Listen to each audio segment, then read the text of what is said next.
Il était meneur de jeu, il est revenu un petit peu et il n'y a pas de faute sur lui. C'est Bilal Brahimi qui peut récupérer le ballon. Sur son côté droit, Bilal Brahimi qui va pouvoir centrer. Oh, ça a été touché. Ça a été touché par Ghislain Gimbert, malheureusement. Ça n'a pas suffi pour pouvoir remettre le ballon au fond des cages.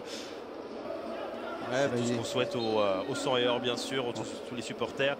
Même si Saint-Brieuc aimerait bien gâcher justement cette fête avec cette tête qui ça va revenir au second poteau avec la frappe et l'ouverture du score.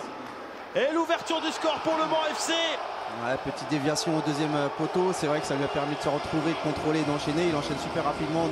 C'est Logan Costa qui lui aussi revient bien. Il avait montré de très bonnes choses face à Avranches.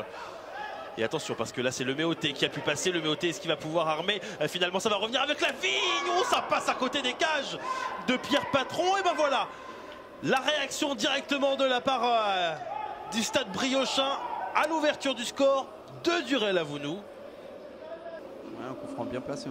Ouais, il y a du monde dans la surface et de la hauteur également. Il y a aussi les points de Pierre Patron. Est-ce que ça va revenir en deux temps? Est-ce qu'il va y avoir un contre pour les Manceaux? Finalement, on essaie de se dégager. Ça peut peut-être revenir sur Fra avec la frappe. La frappe, elle a été signée de Christophe Kerbrat. Voilà, en ancien, en vétéran, j'ai envie de dire. Enfin, vétéran, il a 34 ans. Allez, c'est la mi-temps. Bon, on va pas dire qu'on s'est régalé au jeu lors de cette première période, de ces 45 premières minutes. C'est plutôt plaisant à voir, même si il faut après se rapprocher du but de Pierre Patron.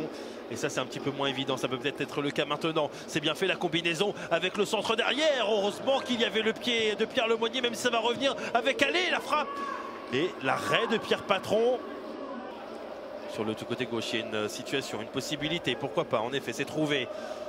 On va fixer l'adversaire pour Zana Allé. La frappe et l'arrêt de Pierre Patron. Une frappe un peu flottante qui a un peu gêné quand même le gardien 100 et or et finalement... Ouais, qui est assez dangereuse sur propriété.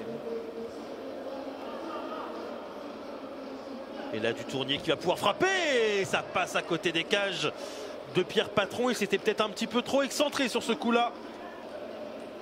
Ghislain Gimbert qui arrive à trouver Bilal Brahimi qui sera devant Patier avec la frappe derrière. Il n'arrive pas.